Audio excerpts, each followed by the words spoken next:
Welcome to the show this week. I have an amazing guest. She has become one of my favorite people. I absolutely adore her. Her name is Tracy Borreson. We met on LinkedIn and I joined one of her conversations for Your Business Peeps. She is also the founder of TLB Coaching. But Tara Argo is her partner in Your Business Peeps. Guys, I love what Tracy does because just take a listen for a second. This is a quote from her LinkedIn profile. History tells us we can't belong unless we're the same. But what if we could create togetherness based on our uniqueness instead? If that doesn't speak to our world, guys, in the neurodistinct environment and how we are looking to find community and connection in the world, and how we are working so diligently to transform the workforce to be a place that is togetherness based on our uniqueness instead, I couldn't think of any more perfect person to have this conversation with today. Stick around. This month in August, we're celebrating Autistics in the Workforce campaign. This is part of my Neurodistinct Workforce Movement. The Neurodrive team is hosting a panel every Thursday and even Friday at the end of the month on the 26th, we'll be having an amazing workshop around recruiting and careers. Make sure you tune in and check out the replays. It'll be available through the end of the month. For each one of these panels, we're talking all about communication styles between different brains. We're talking about accommodations, preferences, and needs in the workplace. We're also visiting what it means to have culture. What is a company culture and how do we feel psychologically safe? How do we as companies begin to transition so that we are more inclusive and create psychological safety for all brain types? And then we're looking into, well, what are the things that we can do individually as we're going through the recruiting and career change process that many of us do go through within our lifetime, changing jobs, looking for promotions, seeking different positions, maybe within new industries. There's so much to talk about. So be sure you tune in to the Mind Your Autistic Brain events page and not miss one of these upcoming events. Tracy, welcome to the show. I am so excited you are here today. Thank you, Carole Jean. I am equally excited to be here. You and I have had some really fantastic conversations, and oh my gosh, I never leave a conversation or Your Business Peeps networking event or a workshop or a training or a live that you do on LinkedIn that I'm not going, oh my gosh, wow. I feel seen. I feel heard. I feel like I just learned something new about myself. I learned something new about other people. And this has just changed the way that I'm showing up in the world, honestly. I have a very big smile on my face. I have a feeling that my face is going to hurt by the end of this interview.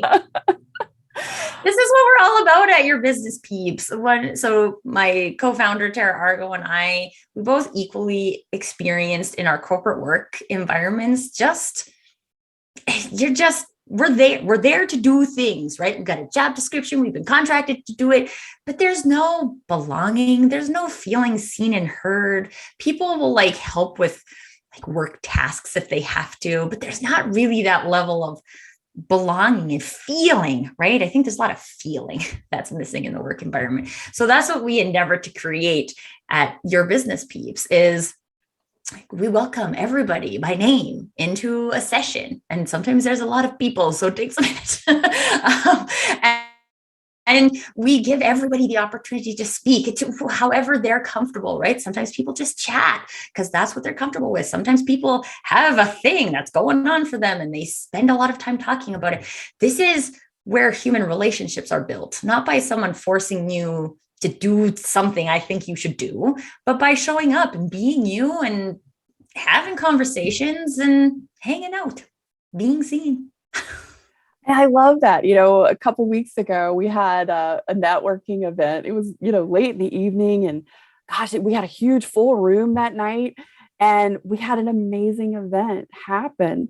One of our members got a phone call and she was offered a position for something she had been interviewing for. And she actually ended up having two offers, which was really exciting But because we had all gotten to know each other and we knew her journey and her story and what this meant to her, that when she got that call during that event and we all saw her, and she sort of went off, we were all sort of secretly like sitting there cheering and waiting like with bated breath. And when she came back and shared, and you asked her like, okay, we saw was that the call? Was that the call? And it was like, we had the whole room like cheering and really lifting up and supporting her. And that to me was just such a beautiful experience and really is what authentic connection and community is about. And it's, showing up as you are and whatever that looks like. And, you always start the meeting, you or Tara do, and it's like, hey, show up with like your personal brand. Like, who are you? Why are you here? What are you wanting to do in the world? Just that, not, this is what my business does in the usual elevator pitch, but it's like, show up and just share who you are and why you're here, what's important to you, or, what's on your heart today. And I love it because, you guys will always throw in sort of another little interesting conversation piece. So we had one about travel in that particular meeting. And I loved it because, everybody's sharing like their favorite place to go. And what was cool, it was the conversation sort of shifted and it was like, some of those future-based trips people wanted to take. And so then we had sort of the dreaming aspect of it. And none of that would have happened. And none of that really beautiful connections that happens in those events would have been possible if we had shown up with our elevator pitch and our agenda of ticking off some boxes of networking. This is a totally different thing. And what I love about what you do in the world, Tracy, and we're going to get into this because today we're talking about transformations in corporate culture, how we're perceiving ourselves, how others are perceiving themselves. And because one of the things, you have this amazing article that you wrote yesterday, and the title is, If We Treat Our People Like Robots, Is Digital Transformation Ever Possible? And I love that because, last week you also talked about transformation and just like what that means. But I really want to get into this because we're going to be talking about the how of transformation, the how of looking at creating culture within our workforce, which ultimately bleeds over into our life, and our life bleeds over into our work life. And when we try and compartmentalize and separate the two, we are not really in well-being with ourselves and other people. So Tracy, I want you to share what transformation is, and then what digital transformation is, what the difference is, and sort of why digital transformation, especially today and when we're looking at remote and hybrid work, is really an important aspect to work and life. Mm-hmm. So to put it simply, a transformation is a culture shift. Whether you're looking at it from like a personal transformation, I kind of love to look at our individual personal brands as a culture. Like, these are the things we believe, we take action based on our values. That is what a culture is. And so we all have that individual culture as well. And so when you look at a transformation, it's that we're taking different actions because we believe something different. And so not we're just taking different actions, because a lot of people do that, right? Someone will tell you to do a thing and you're just like, okay, but I think this is dumb and I don't believe anything different. I'm just doing it because I'm told. Happens a lot in the work environment, even to people who like their jobs. So a transformation is that change in belief system. I now believe something different, and therefore I'm going to show up and take different actions that are aligned with the different beliefs that I have. And I believe that in every moment, every conversation with a human, transformation is possible because we can learn something from everybody as long as we're paying attention, as long as we're listening. So extrapolate that to a digital transformation. It's about changing our relationship with the digital landscape. It's about having conversations that quite honestly impacted the in-person work environment as well, but they weren't maybe so top of mind. And now that we've moved into a lot of work, a lot of online connecting, we've realized like, oh, maybe I feel differently about how I show up on digital versus how I show up in person. That's based on a current belief system that we have, or my friend Kira Day likes to call it a belief construct because we've constructed it, right? Like we made it up. And so we can change it. We can deconstruct it and rebuild it. But that's based on a construct that we have today. And a transformation is based on making decisions based off of a different construct. So thinking about digital, I mean, the place to start is, what is your relationship with digital? Do you think it's different? Why do you think it's different? And I think one of the things I just want to throw in here in terms of asking yourself these questions is, it's not like you're asking yourselves questions to explore like, my current relationship with digital is quote unquote bad, and so I need to be quote unquote better, which I hate the word better. Like, what does it even mean? Better how?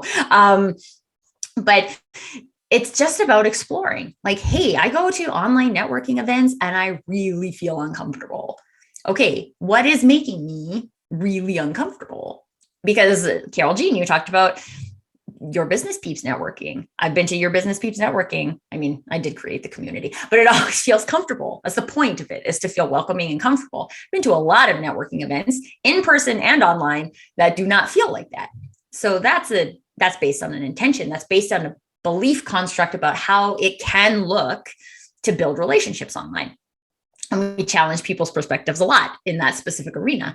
But when you're looking at things from like a corporate perspective, a work from home perspective, right? These are the types of conversations that we need to explore. Otherwise, we don't know what our current relationship is with digital. And then we make unintentional decisions about how to show up in action that are based on those constructs, but those constructs are not helpful to people. And most often in corporate work environments, the constructs make people into robots. And I don't believe in humans as robots. There's too much potential in humans to treat us like robots. Let the robots be robots. That's fine. We were smart enough to invent robots. Let them be that. But there's so much beauty. And this is why I'm excited to be speaking on this show too, is that every brain has like such a beautiful way of combining information in a different way. And why would we take everybody and say like, okay, all we're going to care about is productivity and how many tasks you check. And we're all going to be the same, instead of having all of these like bright stars that shine in your organization. It doesn't make sense to me. I know that there's a lot of control issues that lead to that. And just like the ways we've been taught to do things, but we'll never change those things unless we ask the question. Oh, there's just so much to unpack in that, Tara. I mean, Tracy, I was looking at the that happens all the time. Sorry about that. That's just we get called each other all the time. It's fine. My gosh, I know. But Tracy, I mean, there's so much to unpack in just that section here. Oh my gosh. Number one, it's our belief in our indoctrination into what community is supposed to look like in real life versus digital, and the value assignment that we place on that. And it's like, I think, and you and I kind of talked about this before we started recording, but you mentioned our perceptions of the value and the validity and the experience of community in real life versus online, and how over the last 2 years, when we've been forced to go online, people have learned and been enlightened to, and that belief has been challenged, that we can have connection and community in a digital way. So what are some of those things when you're looking at, in real life community versus digital community, when you're looking at this transformation we're talking about? Well, first of all, one of the things I want to touch on is I think that our age demographic is in a very unique position because we grew up mostly without technology, right? Like we had our childhood years without technology, and then it Oh, we had then it just Etch-a-Sketch though. My son still has an Etch-a-Sketch. Although I have one.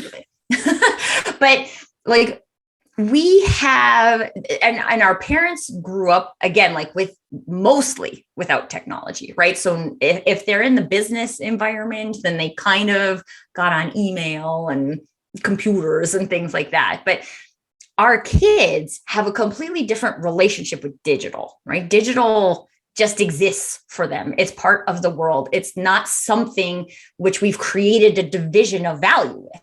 This is something that like our generation and older generations have done. So it's not an innate difference at all. These kids, they grow up with digital. My son mostly talks to my parents on video chat. Because does that mean that he has an any less loving relationship with his grandparents? I don't believe so. I think it's awesome because they don't live in the same city as we do, and he has access to that. And when you think about it that way, you're like, oh yeah, well, like you could still show love for your family over digital, right? And then you're like, okay, well, if you can still show love for your family over digital, why can't you show love for other people over digital, right? Like, riddle me this. And so it's just about like exploring those things. And regardless of what transformation we're talking about, another thing that makes transformation possible is curiosity. If we're not interested in doing something a different way, if we are too attached to what we believe right now, that we're more afraid of being wrong than of changing our ways to do something different, then we can't. And this is a human construct as well, right? We're afraid of being wrong. One of the things about robots is they're programmed to not be wrong. So they don't have a fear of being wrong. Humans have a fear of being wrong. And again, that's because for years and years and years, people have told us it's bad to be wrong. We get a question wrong on a test and we lose marks, right? I was talking with my dad about this the other day about like math questions and how you used to not get like full marks unless you solved the question exactly the way you were supposed to. And I was like, what is up with that? Like, what about people whose brains puzzle math together differently and gets to the right? I don't know any things in life where there's one way to do a thing. There's just not one way for anything, right? But if we are limiting our thoughts, then we don't have that ability. So I know I kind of went off on a tangent there, but these are like very critical things to understand in terms of getting into the conversation about, okay, well, what are some of the things we can actually do to make a transformation? And all of these things, as much as when we talk about digital transformation, I think a lot of people are like, oh, digital transformation, implementing software systems or automation to do a thing, right? Like digital transformation. No, a digital transformation doesn't happen unless the people who use the software or whatever have transformed their relationship with showing up digitally. And so until we have a team meeting, we listen to the people, we understand their current experience of this, and we give them an opportunity to see how it can be different. One of the things that I feel like I do most of the time, I feel like this is pretty much my entire job, is to show people that there's a different way of thinking, a different way of doing it. Give yourself permission to explore, because there isn't just one way. Even if you have, so like, let's just say digital transformation wise, let's just use the networking as an example, right? So, okay, historically, I've done all my networking in person. Now I'm moving to networking online. So let's even start here. Was I happy? Was I proud of the way I was showing up at in-person networking events? Because if you weren't, you shouldn't just duplicate that online. Oh my gosh, how huge is that? Like put the pin there for just a second. Guys, this is something that is so important in all things, in all aspects of our life, is check in and ask yourself that question. Was I happy? Did I feel comfortable? Did I feel like I was able to show up in a way that was creating value for myself and the people I was engaging with, no matter what that is? And if the answer is no, then that's where we start to really make these transformations and these belief shifts. Because for most of us in late identified autistic ADHD life, we have masked or camouflage. I say I camouflage because I took masking to the professional level, guys, for survival. But we have reached a point where we had never asked ourselves the question, how do I feel? Do I like this? Is this enjoyable to me? And in this moment right now, if you are looking for a job, if you are in a job and you have reflected on some of those both digital and in-person marketing and networking things that you've done to support your job or to get a job, the question is, how are you showing up and how did it feel and how are other people showing up? Like that's huge, Tracy, right there. That's just huge. Well, and you're exactly right, Carole Jean. We just don't stop and ask ourselves the question. Instead, we think this is the way it's supposed to be done. So there's something wrong with me because I don't feel comfortable doing it that way. And quite honestly, this is a leadership problem, right? Like if the leaders aren't showing up and creating space for you to explore what you want to do and how you want to do it and how you want your career to look and all of these things, like what is the leadership doing? We have a big problem in leadership right now because for the last 60 years, leadership has been about ego and position and control. And that's not real leadership at all. And our world is full of wonderful leaders, but most of them are not in management roles because they don't want to be, because they don't have the desire to have the ego and control and all of those things. So we have a lot of broken arenas. Politics is very broken on that front, is that there's lots of leaders who really want to go and support the people and be champions, and they think the political system is poison, so they don't enter it, right? And then you're like, ugh. Anyway, we're not here to talk about politics. But the most important thing about this whole conversation is ADHD brains, right? Tangents. This is what we do. But coming back to the point here is that society, work environments, cultures, ourselves to some degree, we think there's something wrong with us. And therefore we try to camouflage or we try to mask and make it okay. But it never will feel okay for you. This is the number one thing, this whole thing about imposter syndrome, very big right now. And I just the thing I always say about that is you'll always feel like an imposter as long as you're trying to be someone else. Oh my gosh. Yes. Absolutely 100% yes to that. And, I think that sort of brings us back to the conversation around psychological safety. And I love one of the segments that you wrote in your article this week is the more we dehumanize the work environment, the less potential that we have for growth. Like we take that, we remove that from ourselves. You were talking about when we are looking at automating and systematizing things from sort of the robot perspective. But the computer program or the automation only functions as well as the programming that's been entered into it. And that comes from the human. And when the human is not being supported or felt like they are given the space to be their best creative self at work, to do the programming that needs to be done to make this automation work, then they're going to not perform as well as they could. But we also run into the problem of they're not going to be able to grow or see anything. Like when we are being dehumanized and we are seen as a number and not a name and not like Carole Jean and, all of her baggage stuff. But, it's just, there's this beautiful thing in knowing who you're working with on a human to human level, because then we feel less defensive. So when we're talking about psychological safety, when we don't feel safe, we have got some pretty big freaking barrier walls put up to protect ourselves so that we can survive. But when we're in that protective survival mode, we aren't communicating. We're not having conversations. And that is stagnating the growth potential in our lives, in our companies, in our businesses. And I love that you talk about this.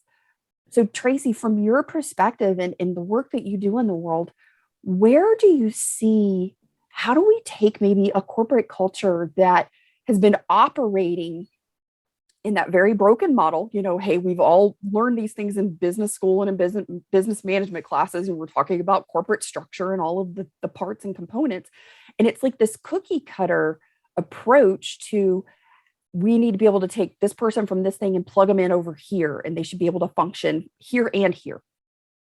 And they might be totally different things, but that's the thought. So in that, sometimes we're put into that sort of survival mode, and we don't show up as ourselves at work. We show up as this masked performance version of ourselves because that's what feels safe in that environment. So when we have corporate cultures or business environments and cultures that are still maybe operating that way because that's the only one that they know, that's what they learned in school, that's what's been taught for decades, and that's, we see that there needs to be a shift or a change, but we don't know how to do it. How do we start to shift and transform our corporate cultures to create psychological safety?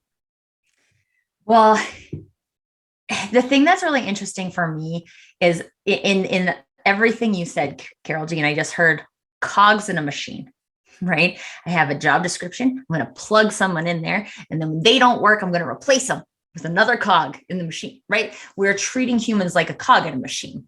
And when you treat a human like a cog in a machine, that's all they can ever be, is a cog in a machine.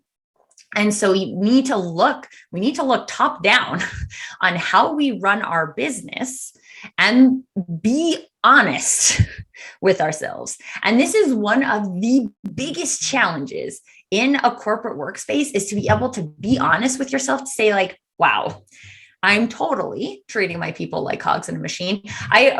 I've done a lot of work in sales and marketing. It's specifically bad in sales and marketing because people are just like, oh, you're a video editor, so I'll just plug you in and you're the exact same as any video editor. And like, this is not true at all, right? Especially for creative people, because how creative people see the world is very individualistic. There is no way to just plug and play a person. And so if our structures and process treat people like cogs, then just imagine like this: you've built a machine, right?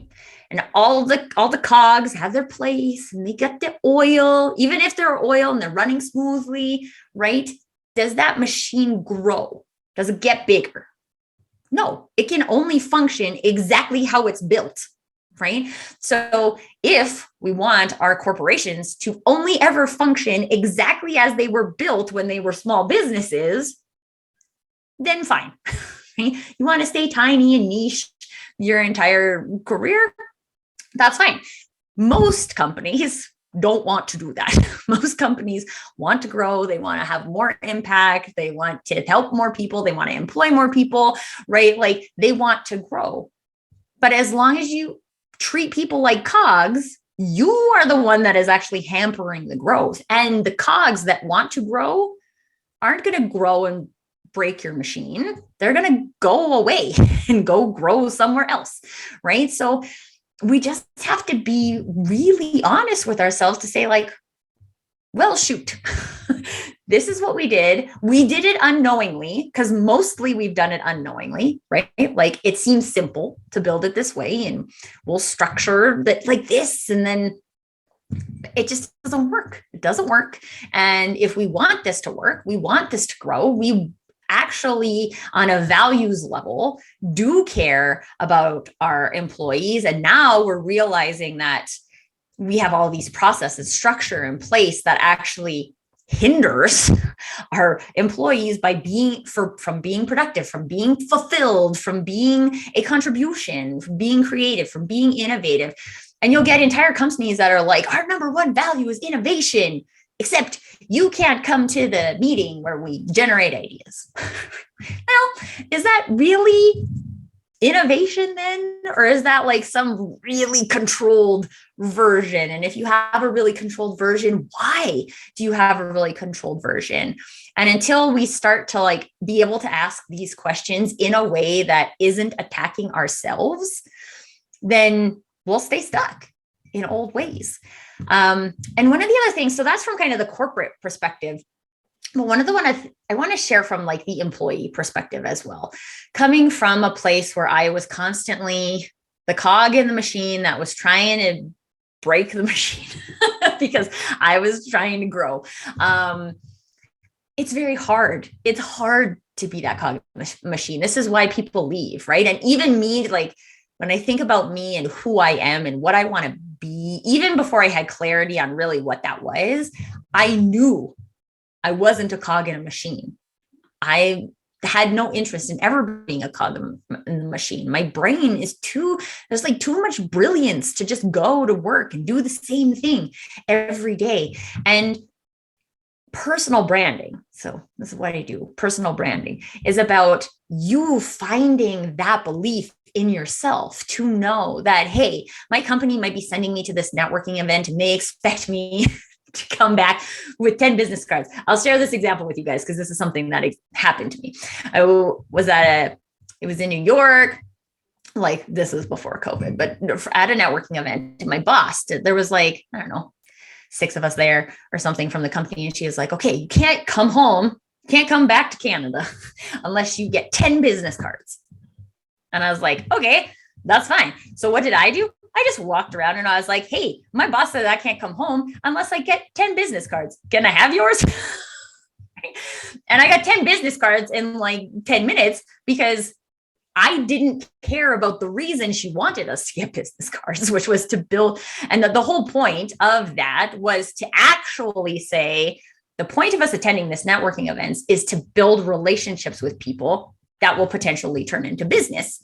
And so go and socialize the way you would socialize, whether that even means standing in the corner. I have had like some amazing conversations with the one other person standing in the corner because I didn't want to talk to anybody else. I just wanted to talk to this person. They look like I'm not going to have to get in big conversation. They look nice. They don't look scary. So I'm going to go over there. And you build, that's a real relationship generally that you build. So maybe it's one. But maybe it's one relationship that actually turns into something instead of just sending your team out and getting 10 business cards, which quite honestly, like, I think I'm connected to one of those people on LinkedIn because I told her what I was doing. And then she like teamed me and she was like, oh yeah, we're going to win this contest. We're going to be the first to get you 10 business cards. But that's also like, I didn't build a relationship with her because we were talking about work. We were talking about me turning this into a contest so I can beat my coworkers. And she related to that, right? That's a real human connection. It's not like me walking around the room pitching and exchanging business cards, right? I was never good at that because I don't believe in that. I've never done it, but you have to have that confidence to know that like, okay, this is what you think you want me to do, but this is what I'm going to do. And there's a lot of fear that can come with that, right? Like people are afraid of losing their jobs and things of that nature. But quite honestly, sometimes like I ended up quitting that job, but I was like, I'm kind of surprised I never got fired because I was always just like, I'm going to do this, except what I did worked in terms of building relationships. So it didn't matter at the end of the day. But like knowing that about you, believing that you have value, no matter how much another person, an amazing leader or boss or community creates the space for you to feel psychologically safe, it doesn't mean that you believe that you have value as a person. So there is a journey that you need to go on individually as well to bring that value. This was the Carole Jean was mentioning, the lady in our community who recently got a job, and the biggest transition she made from the last set of interviews to this set of interviews where she got 2 offers was she owned her story. She had a 17-year career gap or something because she stayed at home to take care of her kids. And I asked her once, I'm like, if you put more value on that than the interviewer does, it's always going to be a problem. You have to believe it's not an issue. And if you believe it's not an issue, then you can convince the hiring team that it's not an issue. But as long as you believe that it makes you a less worthy candidate than other people, you will show up like you're a less worthy candidate than other people. And usually being surrounded by community, people who see that in you, who like see your awesomeness when you don't see your awesomeness, makes it easier to start to have those conversations, because we all have, every single human has value. And how you want to show up and show your value is like, again, society likes to judge. I was talking to someone else about this the other day, like doctors and lawyers have the most value in society. And you're like, you know what? My father-in-law was a garbage man, or isn't a recycling man for a little bit as well. But he like came and took people's trash away. Right? And he was so proud of it. And he collected a bunch of like crazy stuff, because the stuff that people throw away, sometimes it's shocking. But like, he is a person to me that has like one of the strongest personal brands I've ever experienced in terms of creating impact for other people. And he was a garbage man. Just because you're a garbage man or a janitor or a teacher or a doctor or a lawyer or a farmer or a personal branding coach or a dancer. My sister's a good, like, professional hip hop dancer, right? And you're like, or an artist, right? Like, none of these things, society has created this construct of job titles that have more value. Therefore, the people have more value. And as long as, again, we believe that construct, we'll think, well, I'm not as good because I'm not a lawyer. I have a sister who's a lawyer. And I'm just like, I'm not worse than her, not better than her, I'm different than her. I had different value to society than her. I wouldn't want to be a lawyer. So God bless the lawyers, because I wouldn't want to do that. Right? I say, God bless the doctors, because I can't deal with the sight of blood at all without fainting. And so I couldn't do that. I actually couldn't do that job. So if I hold myself to this level of I'm no good because I wasn't good enough, air quotes, to be a doctor, that's not a thing. That's a societal construct. So we need to start to explore, like, where are these places where we're feeling like we're not good enough? Why do I feel like I'm not good enough? Because the answer isn't you're not good enough. The answer is someone is creating an environment where you feel that way. Society has taught you that for 40 years or 50 years. That's a hard habit to break, right? But when you realize that that doesn't come from you, you get to build the construct. You get to decide, what is my value as a human? And then once you have that your external environment won't be able to treat you like you have no value anymore. Because you'll be like, well, if you don't see my value, then that's your problem. But that doesn't mean I don't have value. And so I'll go somewhere where I'm appreciated. Oh my gosh, yes. That was, I think, over the last 2 years, with 40 plus million people leaving their positions in the Great Resignation, we look at that, and 20 to 40% is the estimate. And it's a pretty big range. So I just say, let's just use the 30%. We'll just use the median. And that's one, right? Are neurodivergent brains. When we're looking at that, we have over 4 million people in 2021 who are neurodivergent brains who left a position. Then you got 36 plus million other people of other brain types. But when you're looking at this, and they were talking and looking into why people were leaving, 80% of, and you and I have talked about this before, talking and asking people why they were leaving positions, and then not valuing why they told you they left, not looking as a company. That's for a different episode. Right, totally. But part of this conversation in corporate culture is, when we're talking about retention and retaining the talent and the people that we've hired, because we want to cultivate them, because we see their potential and their value just as they are, and how they bring that same internal sense of value and creativity and productivity and just their innovative selves and their desire and their personal values and why. that are in alignment with hopefully our corporate company culture and values and why. And when we got that, man, that's something so special. That's worth nurturing and cultivating. And we can't do that if we're in a dehumanized robot environment. And what I love is that you talk about people need to know how to embrace their humanity. And you really just spoke to that so beautifully without me asking, which I love. I love you just going. I get going and then I just go. I know that's what I love about you, Tracy. I do. I love it so much. But when we're talking about that, and it really is that it starts with us, the individual, and knowing our values, knowing our why, knowing our worth. And I think it's a lot of times, especially in late identified neurodivergent life, we don't give ourselves permission or allow ourselves to sit in the value that we have. Because for so long, we believed we were broken. We believed we were doing it wrong.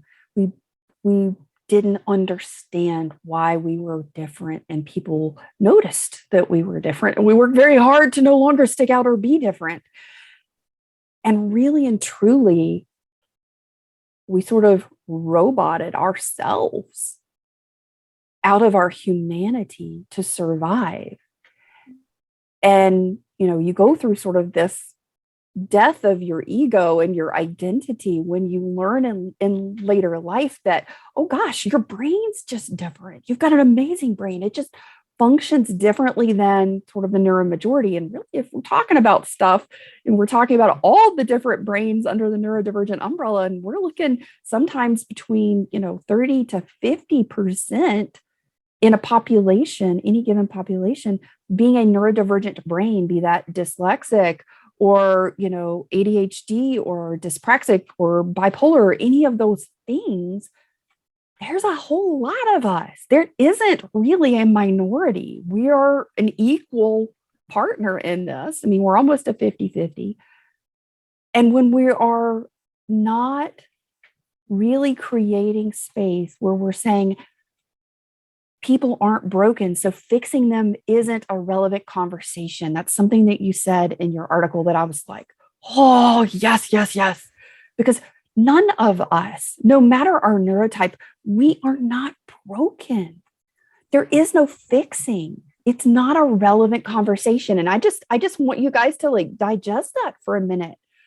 Because for a lot of us, we felt othered. And, you shared in your profile how on LinkedIn, you fit in just enough to feel safe in all these different groups. We're both basketball players, you and I, volleyball players, and, dancers and intellectuals. And so we have these different groups. And I so related to that because I was like, yes, I had all of these different groups that I participated in, and I fit in just enough to kind of slide under the radar, and nobody thought, oh, that's weird, or you're different, or whatever. I was in drama, but I was also, playing basketball and tennis and all this kind of stuff. But you look at it and it's like, did I really allow myself to be different? And when I show up, and kind of like what we talked about with our friend and your business peeps, when we start showing up with the knowledge and the agreement with ourselves that we have value in our differences, and that I'm not a cookie cutter. I don't fit in a cookie cutter mold. I'm not the cog in that wheel. I'm going to shove the pencil between the cogs. I'm going to break the machine because it's broken. I see that it's broken and I want to be something different. How do we really start? I mean, you spoke to a lot of different things about really starting from the inside. And I always talk about starting from the inside out, because it's not about what we're doing. It's about who are we being in the world. But if we're looking at shifting and getting people to transform, and it starts with those beliefs, how do we start communicating that people aren't broken? How do we start bringing the humanity back into our culture, not just at work, but just in life and community, Tracy? Well, this is a very big project, Carole Jean, because we're not showing up that way right now. And if there's 8 billion people on the planet and the global culture is influenced by all 8 billion people, there's not one single person who doesn't influence a culture. So whether you're a corporate environment or yourself or a community or what have you, every single organism impacts that culture. And so unless every single organism believes that there's more to be learned through curiosity than there is to be feared being wrong, we will create these limitations on ourselves to go deeper, because we need to get curious about ourselves, and we need to do it in a way where we don't feel guilty. And I will tell you this, if that is something you have done for your whole life, it is not something you can just do tomorrow. Personal brand transformations are a constant evolution, and they are not like I turn on the light switch and now I'm transformed. Transformation is a process, it's an exploration. There's a level of getting it wrong, right? You'll learn something about yourself and you'll be like, I can't believe I learn more when I'm wrong than when I'm right. I think everybody learns more when they're wrong. I think everybody should be excited to be wrong because it means you learn something. I think that's so huge. I love that, Tracy. Yes, I get excited about being wrong and I'm not afraid of it, because when I'm wrong or when I make a mistake or something doesn't work out, I don't even like to say that things are right or wrong. I think it's all neutral. It's just data. Mm-hmm. It's just data. Oh, yes. And now you've learned more data so you can make a more informed decision. And so yesterday, I didn't have said data and I made X decision yesterday. Well, now I have said data. So now I can make a different decision. And we put so much, we forget that it's supposed to be an evolution, right? So then we're like, well, that person I was yesterday was so bad, right? Like, what a bad person, because I made a racist comment, or I didn't use the right pronouns, or I'm using examples of things I have actually done. And I'm like, I'm trying. And because I'm a human and not a machine, I'm going to get it wrong. I'm going to make mistakes. I'm going to have intentions that don't match the impact that I made. But when I think that means there's something wrong with me, all I do is get into a negative thought pattern about how I'm the worst. And that doesn't help anybody. If I get new information and I'm like, oh, okay, I can see how that didn't equate to that. I thought it was going to in my brain, but it didn't. So now I can adjust, and now I can get closer to making the impact that I want to make. That's growth. This is what we're talking about the whole episode in transformation, right? Like, unless we can do that and build on what we already know, we don't have growth. We just have stagnation. And I don't know that there's anybody, maybe there's a handful of people, but not many people in the world that would be like, yes, please. I would like for everything forever to stay exactly the same as it is today. Right? Like, I wouldn't vote for that. And I'm kind of I fight strongly against the status quo. I always believe if we've decided something is status quo, then there's always something more to be explored. My son watches this TV show called The Number Blocks. They're these little numbers that add themselves up and all of these things. He's 4. And they always are saying there's always more to explore. That you can always get a bigger number if you just add 1, right? Facts. And when we incorporate these types of simple concepts into our belief constructs about ourselves, +1 always adds to more. Oh, well, then why wouldn't I want more facts, more knowledge, more connections, more conversations? It always leads to more. It never leads to less. The only thing that leads to less is not opening the door. It's actively shutting doors. If you go around actively shutting doors, that is going to lead to best case scenario staying exactly the same.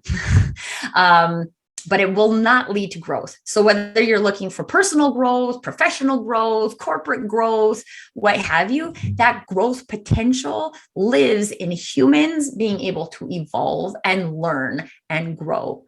And if you're not supporting that, and you want to, right? You might listen to this and be like, oh, well, I never noticed all of these things that our corporation or like processes and procedures were doing that was handcuffing I like to say that we're actively like snuffing out people's candles, right? So like you hire me because I'm a beacon of light, and then all of your processes and procedures go around snuffing out candles. Well, is that the point of hiring candles? Well, no, it's not. We didn't realize that our processes were going about snuffing out candles. Okay, great. So let's create other processes that don't go around snuffing out candles. But as long as you believe that, oh, this was the number one thing that I hate, actually. If you want to just hire unlit candles because you're just going to go around stuffing them out, that's fine. Just be clear with people in the hiring process. You're coming here and we have no intention of lighting your spark. We want you to come and be a cog in the machine. There's probably a lot of people now who won't choose that, but at least you're being honest, right? This was the one thing I appreciated about Tesla's announcement is they're like, do I agree with most of the things they're expecting of their employees? No, which means I'm not going to go work there. That doesn't mean that's wrong. I actually am proud of them for being like, this is what they believe. They don't believe the same thing as me, but they believe it enough to stand up for it and say, this is how we do it here. And if you don't want to do it this way, then go work elsewhere. And that gives people the option to choose that. But if you pretend that you want to ignite candles and then everything in the work environment goes about snuffing them out, then people are like, well, didn't you hire me because you wanted me to come and like shine here with my unique brain and the unique way I put things together? Like, and that's a corporate culture problem. The corporation's going to have to deal with that, but you can still know, like, I'm a candle. I'm here to be a candle. I want to light people's passion on fire. And if I can't do that here, then I need to go explore somewhere where I can do that, because that's pretty much exactly what happened to me. I have to go explore how I can do that because I can't do it here. And I need to do that. It's part of who I am. And this is the thing too. I just want to, from the neurodiversity perspective, I know we're going long. I get talking about it. Sorry, guys. But I've heard so many people, specifically in the job search, who are saying like, well, I went to the interview and then I stumbled over my answers because I have this or this and that. And what can I do to like fix me, fix the situation, right? And you're like, the number one thing, when we talked about fixing people isn't a thing. People are not broken. Machines can be broken. You can fix a machine. People are not broken. People are unique. And if people don't understand your uniqueness, maybe there's something we can do in terms of our confidence in our uniqueness to communicate that better. But there's people who don't understand my uniqueness. There's people who don't understand Carole Jean's uniqueness, and they don't like us and they don't follow us and they don't buy our services and they don't whatever. And that's fine. There will always be people who don't like you. But if we actively go in and we pile all the masks on and then we say like, this is me. And then that you don't hire you. And then you're like, oh, what's wrong with me? Well, maybe what's wrong with you is you wore all these masks to the interview. Maybe you just needed to show up more like you. And then at least you would know, like, there's so much effort that goes into pretending, right? There's so much mental calories being spent pretending to be someone else. And then we get rejected for that version of us. And that's not the real version of us anyway, but we still take it on as if it's like someone rejecting me. And like, quite honestly, they're rejecting like some acting character I came up with that isn't me, right? So you don't even know, but we have to be brave enough to say like, you know what? I got rejected from a job once after I quit my last job and before I started consulting. And when I remember getting the rejection email and just thinking like, what a terrible decision. Right? Like, you will never find somebody better for this position than me. And if you want to decide to not choose me, then I'm actually kind of glad that you said no, because probably wouldn't have got along very well in the organization. And this is the thing, right? Like, do you believe? Do you believe in yourself? And I will tell you, the reason you don't believe in yourself enough right now is because you're not surrounded by enough people who believe in you. And there's just all the societal narrative, and there will always be that. As long as we are all who are listening to this, maybe people are listening to this 100 years from now, who knows? But like today, around the time where we're recording it, I don't know that we'll live to see a society that doesn't have all that societal narrative about what it means to be ADHD, or that it's bad to be dyslexic, right? Like that, this is society's words. We can let them be our words, or we cannot let them be our words. That's our construct. We get to decide. That's not truth. That is someone's belief construct they are shoving in our face. And we can believe it, or we cannot believe it. That's up to you. Oh, that, my friend, is where the power lies. It's our choice. We can choose to believe someone else's truth, or we can ask ourselves, what is my truth? And just because you believe something or you have ascribed to a truth for yourself today doesn't mean that it's the same one for tomorrow. Because like you said, we are constantly growing and evolving. And the more we can be open to ourselves, and the more self-compassion and self-love that we extend within our own agency, that translates out into the world. And that's where we start making these really amazing connections. Tracy, thank you so much for being here. Thank you for having this conversation about transformation and the uniqueness of each person, and how our shining candle can get snuffed out. But what do we do? And how do we do it? And how do we start bringing back and embracing our humanity and understanding that no one is broken? We're just unique and different. And that is truly what makes us beautiful. And being a cog in the wheel, I'm all for disrupting the status quo. I am all for it. I am right there with you. So how can people best connect with you? How can they start learning more about TLB coaching and join us over in your business, peeps? Yes. So LinkedIn is where I mostly hang out. I have a live LinkedIn live series I do every week called Conversations, which is just about opening the can of worms on conversations such as this and other conversations that I feel like we need to have that people are not having. So you can come and follow me or connect with me on LinkedIn. I would love to have a coffee chat and learn more about you and your wonderful, unique personal brand, because everybody has one. TLB coaching. So I have my website. My website is linked on my LinkedIn page. So again, come find me there. Everything you can find from LinkedIn. I do write a blog that is on my website. So that is where you can find a lot of my articles, and Carole Jean was referencing one of them in our episode today. All of those are on my blog, tlbcoaching.com. And then Your Business Peeps, which is www.yourbusinesspeeps.com. It's a community. It's a community of people. So like, if you feel like you've got your light snuffed out, it's like a whole bunch of people with little matches that'll come and relight your light, and then hold up a mirror so you can reflect all of your sparkle to other places and other locations. We would love to have you. We have different levels of membership in terms of different levels of support. So come check it out, yourbusinesspeeps.com. We would absolutely love to have you. And I will have all of those links down in the show notes below, so you guys can go connect with Tracy, so you can go experience this amazing community and start lighting your light back, shining in the world, because each and every one of you has an incredible light. And the light that you have is the spark that the person next to you may need today. So be sure you're continuing to shine that light. Tracy, thank you so much for being here today. Guys, we'll see you next week. If you feel like you've masked and camouflaged your way through life just to survive, you're not alone. I was there too. It led me into what I call the chronic cycle burnout loop.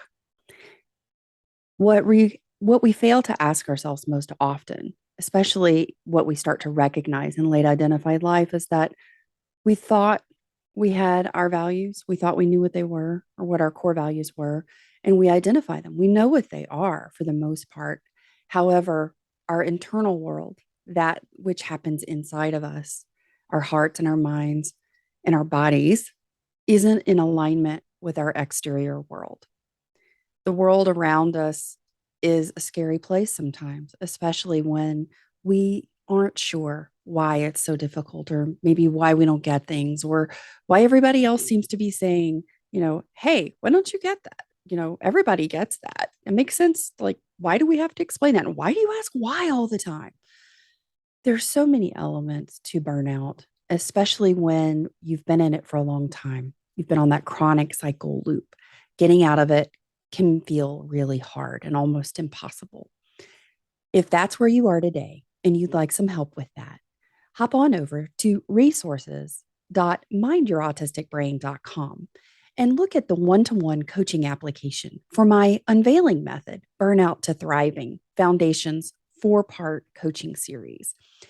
There's an application there to find out, hey, is Carole Jean your jam? Is this really the best solution for me right now? Because I want to make sure I provide you with the resources and the support that meets you where you are today. That's really important to me. I know what it's like to be in burnout, and I've been in some pretty rough ones. I'm now in year 3.5 of living burnout, shutdown, and meltdown free. Hey, it is not an easy road, but having someone to guide you who's been there and gotten to the other side is priceless. Hop on over and check it out. I look forward to meeting you soon. Tell me more about you.